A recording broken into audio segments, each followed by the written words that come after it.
I was standing at attention in my dress blues diploma in hand cameras flashing all around me, and the 2 seats reserved for my parents in the front row were empty. That night, while I was still in my uniform, my sister posted a photo online. Balloons, a cake with white frosting, my parents laughing, my mother cradling our family dog in her arms like a newborn. The caption read, "Best birthday ever." I stared at that photo for almost 10 minutes before I understood something that changed the rest of my life. The dog's birthday mattered more to them than mine ever had. My name is Zoe Campbell. I'm a major in the United States Army, and for most of my life I believed that if I just worked hard enough, achieved enough, made myself impressive enough, my parents would finally look at me the way they looked at my younger sister Emily. It took me 30 years to understand that no accomplishment was ever going to buy me that look. It simply wasn't for sale. I grew up in a house that smelled like fresh flowers and old money in a town where our last name meant something. My father, Richard Campbell, built a real estate empire from nothing, and he made sure everyone knew it. My mother, Linda, ran our household like a stage production, always aware of who might be watching. And from the time I was old enough to understand the difference between being loved and being tolerated, I understood that Emily was the star of that production, and I was somewhere in the background holding a prop. I remember being 12 years old, standing in the kitchen with a certificate in my hand. I'd won the top academic award in my grade out of the entire school. I ran home breathless, certain that this would be the moment. My father looked at it, nodded once, and went back to his newspaper. 2 weeks later, Emily brought home a participation ribbon from a spelling bee she hadn't even placed in, and my mother threw a small party. There were balloons that time, too. I stood in the corner of our dining room, 8 years old and confused, wondering what exactly I had done wrong. It never stopped. Not in middle school, not in high school, not when I got into a strong university, not when I decided against everyone's quiet disapproval to commission into the Army instead of pursuing some safer, softer career that would look better at my parents' dinner parties. My father never said he was proud of me. He said things like, "That's an unusual choice for someone like you, and I hope you know what you're doing." Emily, meanwhile, could barely hold down a retail job for 6 months, and my parents called her a free spirit finding her way. Then I met Daniel. Daniel Brooks was nothing like the men my parents had been quietly introducing me to since I was 22. He was the son of an electrician, and he taught high school history in a public school 40 minutes outside the city, the kind of job that came with grading papers on Friday nights, and a salary that made my mother's eyebrow twitch the first time she asked about it at dinner. But Daniel was steady. He listened when I spoke, instead of waiting for his turn to talk. He remembered small things about me that I hadn't even realized mattered until he brought them up months later. He made me laugh in a way that felt like exhaling after holding my breath for years. My parents hated him immediately. I still remember sitting in my father's study, the smell of leather and old cigars thick in the air, when he told me plainly, without even the courtesy of softening it, "Our family doesn't marry people like him." Not, "We're worried about you," or "Tell us more about him." Just a flat statement like he was talking about hiring the wrong contractor for a building project. I remember the way my chest tightened, the way I had to consciously unclench my jaw before I could speak. I told him I was marrying Daniel regardless of what he thought, and my father simply said, "Then you're on your own," and went back to his paperwork the same way he'd gone back to his newspaper all those years ago with my certificate. They came to the wedding. I'll give them that. They sat in the second row, my mother in a pale blue dress, my father in a suit that probably cost more than Daniel's entire first year of teaching salary, and they smiled for the photos because appearances mattered more to them than almost anything else. But afterward, at every family gathering, every holiday dinner, my father found a way to remind me, "You married beneath yourself, Zoe." He said it so many times over the years that it stopped even sounding like an insult to him. It was just a fact he stated the way you'd mention the weather. I told myself I could live with it. I told myself that my career, my marriage, my own quiet version of happiness would eventually be enough to drown out his voice. I was wrong about that too. The advanced officer training program I completed years later was one of the hardest things I had ever done physically and mentally. 14-hour days, weeks away from Daniel, moments where I genuinely questioned whether I had anything left to give. When I finally stood on that stage in front of my peers in front of the flag, I wanted more than almost anything in my life for my parents to be there to see it. They told me they would come. I believed them because some small stubborn part of me still hadn't learned. I kept looking at those 2 empty seats throughout the entire ceremony, telling myself they were running late, telling myself there had been traffic and emergency, something reasonable. There wasn't. There was a dog's birthday party with balloons and a cake with white frosting posted online for the whole world to see, time-stamped the exact hour I was receiving my diploma. That night I didn't cry. I didn't call and scream at them.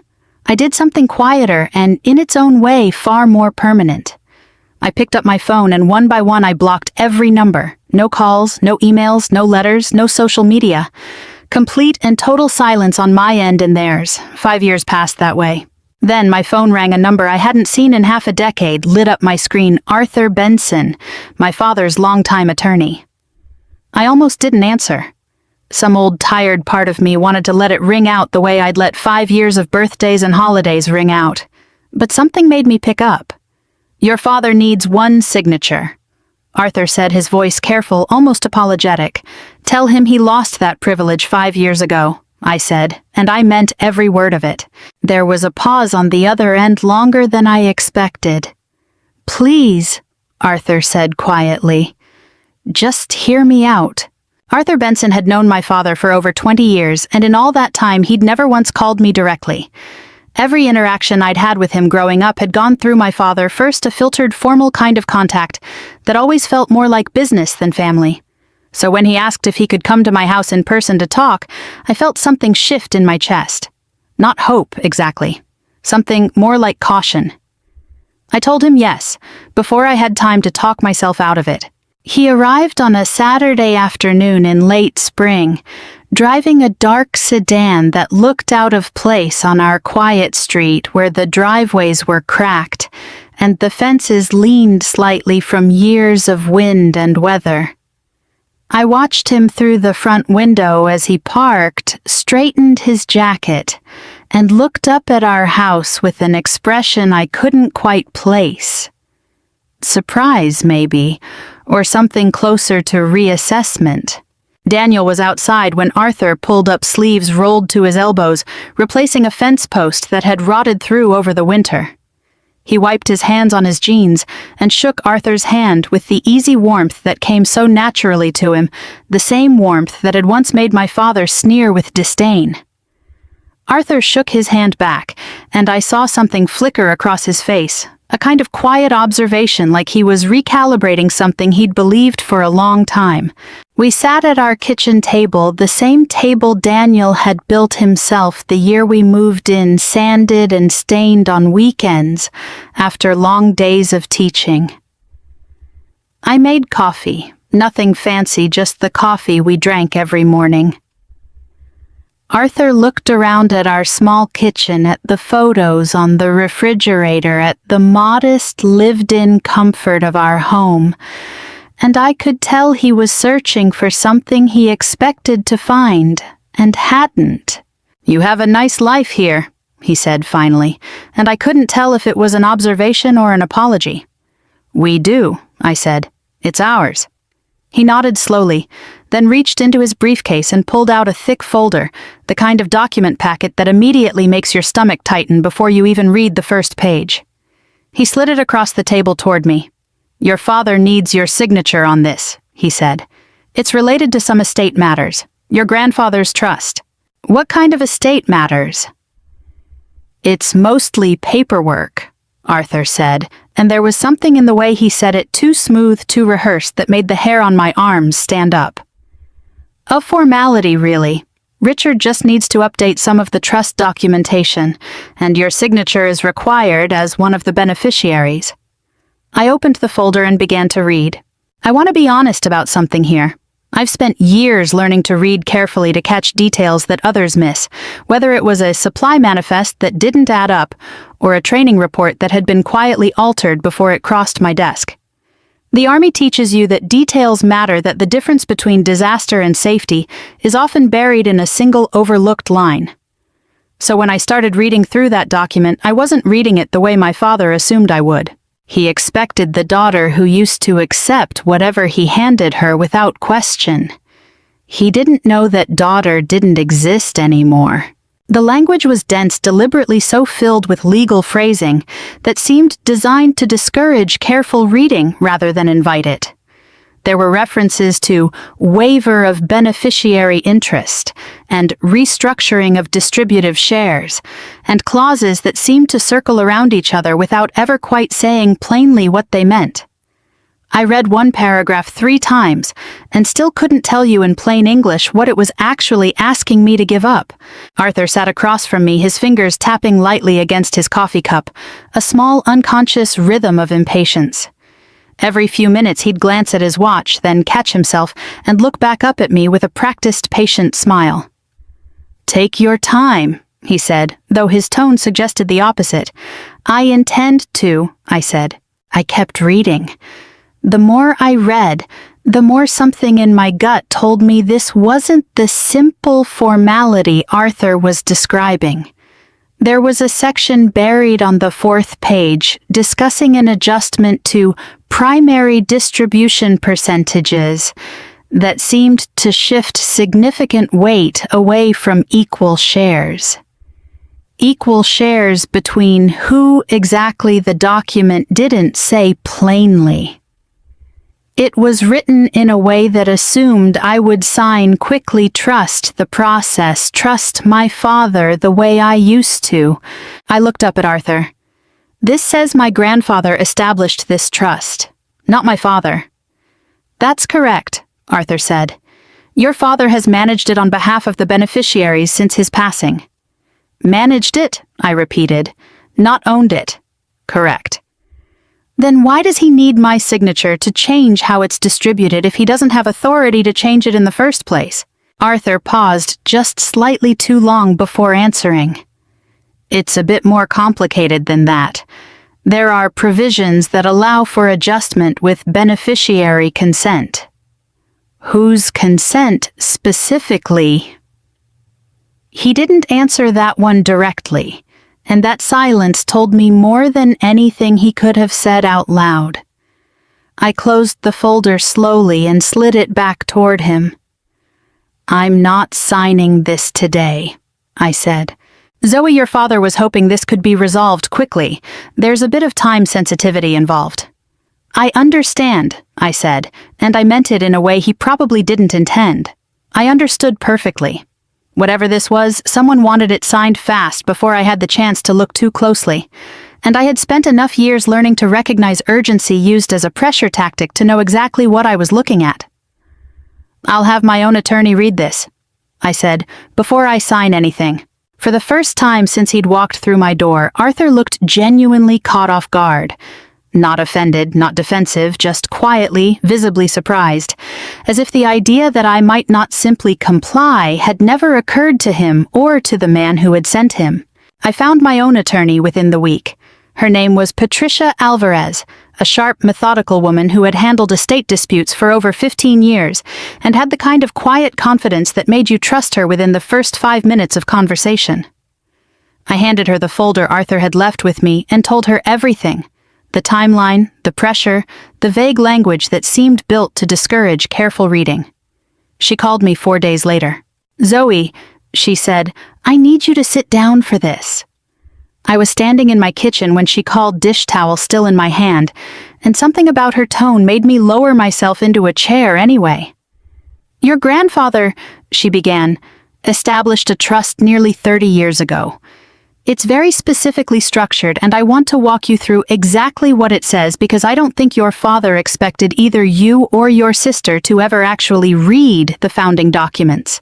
She explained that my grandfather, a man I remembered only faintly, mostly as a quiet presence at holiday dinners, who preferred fishing to conversation, had set aside a significant portion of his estate in a trust meant explicitly for his grandchildren. Not for his son, not for Richard. For me and Emily, split evenly to be distributed under specific conditions, outlined in the original trust documents. My father had been named trustee responsible for managing the assets responsibly on our behalf until certain conditions were met. But management, Patricia explained carefully, was not ownership. He had discretion over investment decisions and distributions within very narrow guidelines. What he did not have under any circumstance outlined in the original document was the authority to unilaterally change the division of the trust itself. So what was I being asked to sign? I asked, though some part of me had already started putting the pieces together. A voluntary waiver, Patricia said. Essentially, you signing away a significant portion of your beneficiary interest, restructuring the split so that your sister would receive the overwhelming majority of the trust's value upon final distribution. I sat there in my kitchen, the dish towel still damp in my hand, and I felt something strange happen inside my chest. Not rage, not the hot immediate anger I might have expected. Something colder and somehow clearer. Why would he need my signature at all? I asked slowly. If he's just the trustee, couldn't he just distribute it however he wanted? Because the original trust explicitly protects equal division unless both beneficiaries agree otherwise in writing, Patricia said. Your father can't simply decide to give Emily more.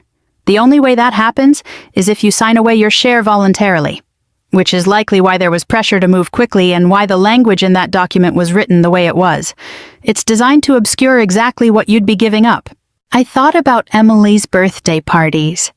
I thought about the participation ribbon, the balloons, the dog's birthday cake with white frosting, time-stamped the exact hour I stood on that stage in my dress blues. I thought about every quiet, small moment over 36 years where I had been told in ways large and small that I mattered less. And now I understood. This wasn't new. This was simply the largest, most consequential version of a pattern that had been there since I was old enough to understand the difference between being loved and being tolerated. What surprised me most sitting there in my kitchen with the afternoon light slanting through the window was how calm I felt. I had spent years bracing for a moment like this, some final confirmation of exactly where I stood in my family's hierarchy. And now that it had arrived in the form of a legal document designed to strip me of what was rightfully mine, I didn't feel devastated. I felt something closer to clarity. For the first time in longer than I could remember, I understood exactly what my father wanted, and exactly what he was afraid of. He was afraid of me saying no. He needed my cooperation, my compliance, my old habit of trusting him without question. And he had built an entire document around the assumption that those habits still existed in me. They didn't. Not anymore. What would you like to do? Patricia asked, her voice careful, professional, waiting for direction. I thought about the empty seats at my graduation. I thought about the years of silence I had built for myself, brick by brick, the way you build a wall, not out of hatred, but out of necessity, because the alternative was letting people keep hurting you in the same familiar ways forever. I thought about Daniel outside fixing our fence, about the quiet, steady life we had built together that my father had once called beneath me, and for the first time in 5 years I felt something close to amusement stirring beneath the surface of my calm. I'd like to see how desperate they become, I said. Patricia didn't say anything right away. Then, after a pause, I heard something in her voice that sounded almost like respect. Understood, she said. We won't sign anything. We'll let this play out. I hung up the phone and sat in my kitchen for a long moment, staring at the folder Arthur had left behind, at the dense, deliberately confusing language my father had hoped would slip past me, the way so many other things had slipped past me over the years. For the first time since I was a child, standing in that dining room with a certificate no one cared about, I felt like every card in this particular game belonged to me. I didn't feel triumphant, exactly. I felt patient. And somewhere beneath that patience, quiet and steady, I felt something else too, something I hadn't expected to feel again where my family was concerned. I felt ready. The calls started 3 days after I told Patricia to hold off on signing anything. My father's number, still saved in my phone under a name I hadn't looked at in 5 years, lit up my screen 4 times in one afternoon. I let it ring out every time. Then came the texts, short and clipped at first the way he communicated when he still believed he held all the leverage. "Zoe, call me. This is important. We need to discuss the paperwork." I read them and set the phone face down on the counter, and something in me noticed almost with detachment how familiar this felt, being summoned rather than asked. By the end of the week, the messages had changed tone. Longer, more urgent. My mother started calling too, something she rarely did without my father's prompting. I let those calls go to voicemail as well, though I'll admit the first time I heard her voice crack slightly at the beginning of a message. Something old and tender flickered in my chest before I caught myself and remembered exactly how many of her tears over the years had been reserved for things that mattered far less than a graduation ceremony with 2 empty seats. Emily called on a Tuesday evening while Daniel and I were washing dishes after dinner. I watched her name flash on the screen, felt the corner of my mouth twitch and let it ring through to voicemail. She called back 4 more times within the hour before finally sending a text. "We need to talk. This affects the whole family, not just you." I didn't respond to any of it. 5 years of silence had taught me that responding even briefly, even out of some old reflexive politeness, only ever opened a door that was easier left closed. It was my father who finally escalated things properly. Arthur called Patricia directly requesting a formal meeting, and my father insisted it happen in person at a restaurant of his, choosing the kind of place with white tablecloths and a wine list, longer than most menus, the kind of place where he had always felt most comfortable performing whatever version of himself the moment required. I agreed to go. Daniel offered to come with me, and part of me wanted him there, wanted the steady warmth of his presence beside me, while I faced my father again for the first time in 5 years. But I told him no. This was something I needed to do alone, the way I had learned slowly and painfully to do most difficult things in my life. My father was already seated when I arrived, a glass of scotch in front of him, his suit pressed to the same sharp precision I remembered from every important dinner of my childhood. He stood when he saw me, offered a smile that didn't quite reach his eyes, and gestured for me to sit as though 5 years hadn't passed, as though the last conversation between us hadn't ended with him telling me I was on my own. "You look well," he said, which was, I noted silently, the first thing he'd said to me in half a decade, and it was a comment on my appearance rather than an apology of any kind. "I am well," I said, and left it at that. He tried the soft approach first. He talked about family, about how much he and my mother had missed me, about how time had a way of healing old wounds if people simply let it. He never once mentioned the empty seats at my graduation. He never mentioned the dog's birthday party. He spoke as though the last 5 years had been some unfortunate weather pattern that had simply passed on its own, rather than a silence I had built deliberately brick by brick because of choices he had made. When I didn't respond the way he wanted, his tone shifted the way it always eventually did. "Emily needs this, Zoe," he said, leaning forward slightly. "She hasn't had the advantages you've had, the stability, the career. She needs this trust distribution to get her life on track."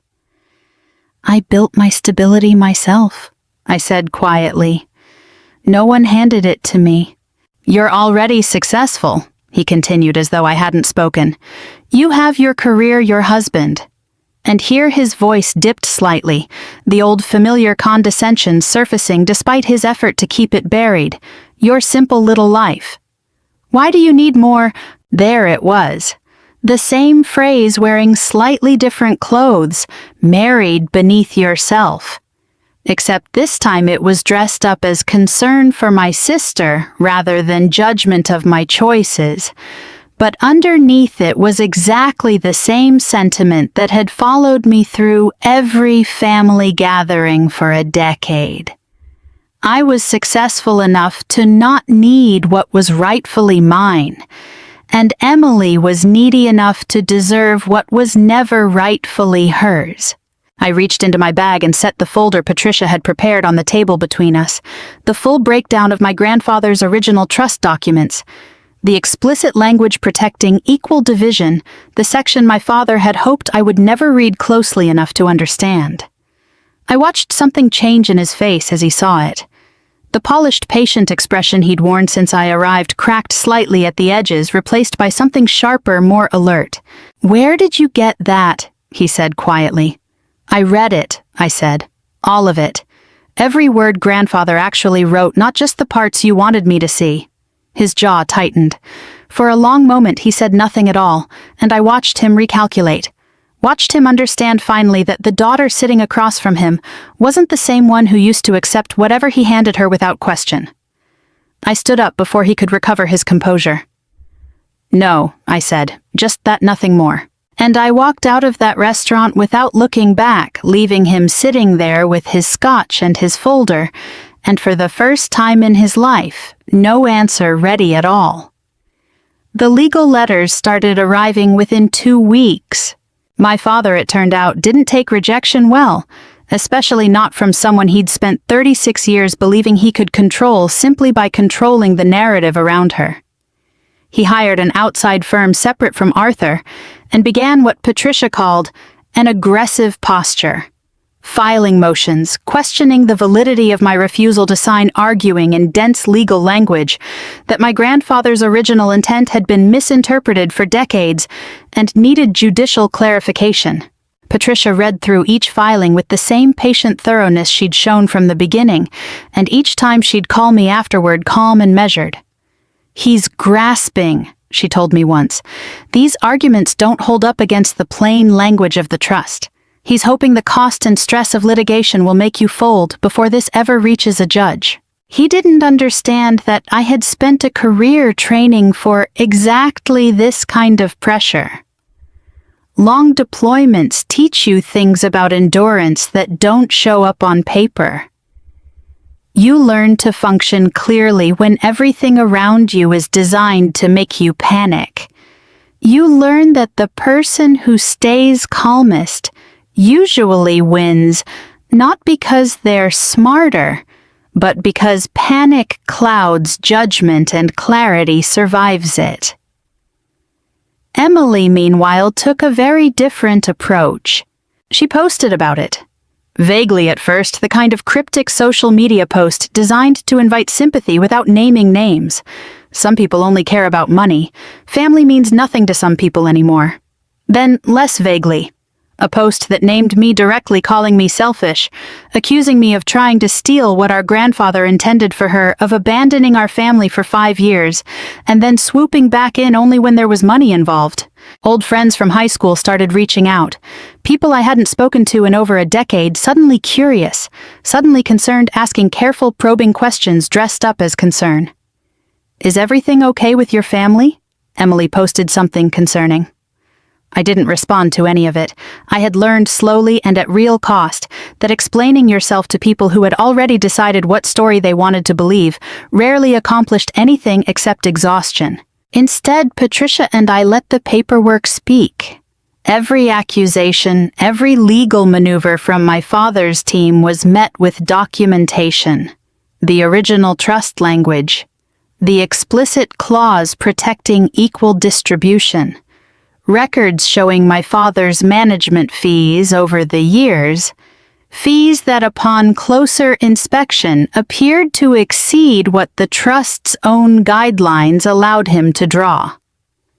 That last detail, buried in financial statements Patricia's team had subpoenaed, seemed to change something. Arthur called me directly for the first time since our conversation in my kitchen. His voice sounded different this time, tired in a way it hadn't been before the smooth, professional confidence I remembered from years of watching him work for my father, replaced by something more hesitant. "Zoe," he said, "I need to ask you something, and I need you to be honest with me." "Okay." "Did you know about the management fee discrepancies before this started?"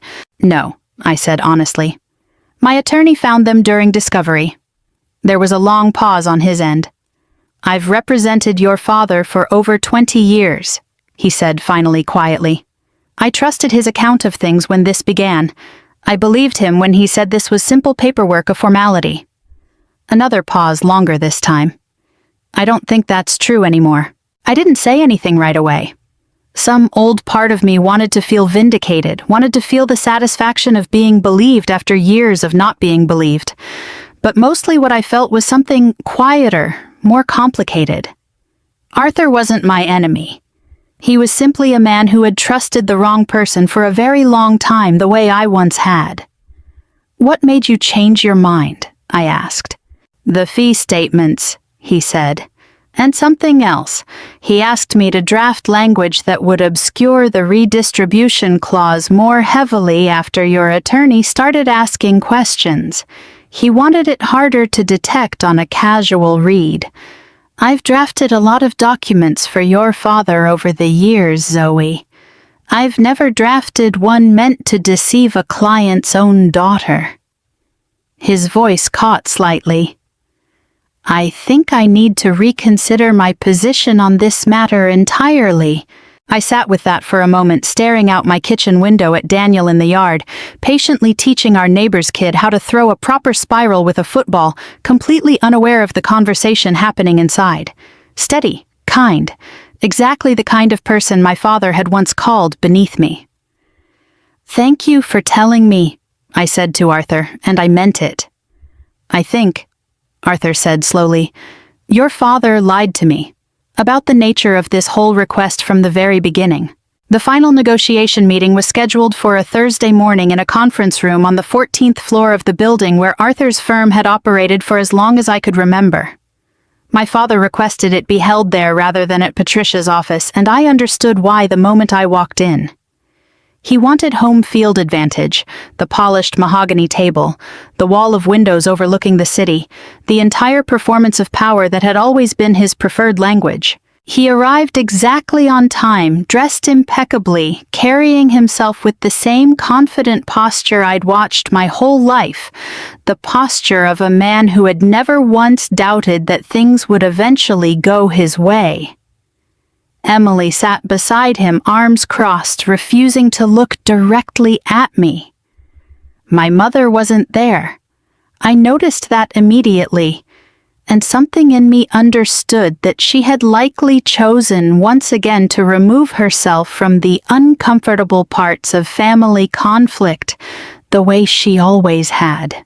Arthur sat at the head of the table, and I noticed how different he looked from the man who had first walked into my kitchen months earlier. Quieter, more careful. He barely made eye contact with my father when he sat down, and I understood watching the small distance between them that whatever loyalty had existed between these two men for over 20 years had begun to erode in a way that couldn't easily be repaired. My father opened the meeting with confidence, the way he opened every meeting of his life, certain that his presence alone would tilt the room in his favor. "I think we can resolve this quickly," he said, sliding a revised document across the table toward me. "I've had my team draft a final version, reasonable, fair to everyone involved." I picked it up and began reading Patricia beside me, quiet and watchful. The document was different from the first one, more carefully worded, dressed in softer legal language, but the underlying structure was the same. A redistribution, a restructuring. My father, it seemed, hadn't been able to resist adding one more layer of protection for himself this time, a clause granting him continued authority over distribution timing and asset management decisions. Even after the redistribution took effect, language designed to keep his hand on the trust indefinitely, regardless of what happened between me and Emily. I read it once. Then I read it again more slowly. And something in the second read caught my attention, a phrase buried in a subordinate clause on the third-page language my father had clearly added himself, believing it strengthened his position. I felt it before I fully understood it, the way you sometimes feel the shape of a joke before you've consciously worked out the punchline. I read the clause a third time to be certain, cross-referencing it silently against what I remembered from the original trust document, the one my grandfather had written decades earlier, the one Patricia and I had studied so carefully. And then I laughed. Not a polite, restrained laugh. A real one, the kind that catches you by surprise and builds before you can stop it, the kind that made Arthur sit up straight, and my father's jaw visibly tighten across the table. "Did I miss something?" Arthur asked, genuinely confused, glancing between me and the document as though trying to locate whatever I'd found. I turned the folder around and slid it across the table toward him, tapping the clause with one finger, still fighting to steady my breathing. "He wrote this himself, didn't he?" I said. "This exact language right here." Arthur read it carefully, his eyes moving across the page once then again, and I watched the exact moment understanding hit him because his whole posture changed, his shoulders, dropping slightly, his mouth opening as though to speak before closing again. My father, it turned out, in his eagerness to secure permanent control over the trust, regardless of how the redistribution played out, had added a clause granting himself ongoing management authority that directly contradicted a specific ironclad provision in my grandfather's original document, a provision that explicitly stated that any attempt to grant the trustee authority beyond distribution execution would void the trustee's role entirely and trigger immediate, full distribution to beneficiaries under the original equal terms. He hadn't just failed to take more from me. He had accidentally triggered the exact clause that guaranteed I would receive my full original share immediately, with no further trustee involvement from him at all. In trying to secure permanent control, he had written himself completely out of the equation, and in doing so, restored the trust to precisely the equal division my grandfather had always intended. Arthur set the document down slowly, his face pale. "He's not getting any of it," he said quietly, almost to himself, as though he could barely believe the words as he said them. My father snatched the document back, scanning it frantically, his composure finally completely cracking. This is a clerical error, this isn't what I intended." "It's exactly what you wrote," Arthur said, and there was something final in his voice, something that told me this conversation and this friendship of 20 years had reached its true ending point.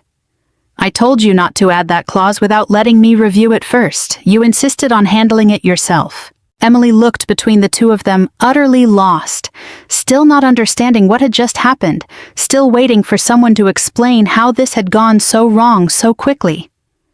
My father sat there, folder in his shaking hands, the color draining slowly from his face, undone entirely by his own greed, by his own inability to simply let things stay equal the way his father had always intended. I sat back in my chair, still catching my breath from laughing, and felt something settle inside me that I hadn't expected to feel. Not triumph exactly. Something quieter and far more satisfying. The judge finalized the distribution 6 weeks later, and it happened almost quietly, the way real endings often do, without the drama or spectacle that had defined every other chapter of this story. My father's clause had been exactly what Arthur said. It was a fatal self-inflicted error, and the court upheld my grandfather's original trust language without hesitation. Equal division. No trustee discretion left to exercise. No more room for anyone to quietly tilt the scales in one direction or another ever again. Richard lost completely.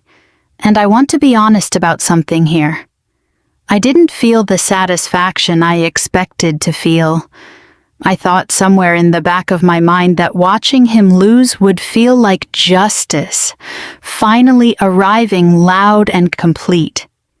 Instead, it felt strangely small, almost anticlimactic, the way real endings to long conflicts often do. He wasn't a villain in a story anymore. He was just a tired older man who had spent his whole life mistaking control for love and had finally run out of ways to disguise the difference. Emily called me once about a month after everything settled. Her voice was different than I remembered, quieter, less certain of itself. She didn't apologize exactly, not fully, but she said something close to it. Something about realizing she'd never actually had to build anything for herself, and not knowing what that meant about her, now that the safety net had finally permanently disappeared. I listened. I didn't offer forgiveness I didn't feel yet, but I didn't hang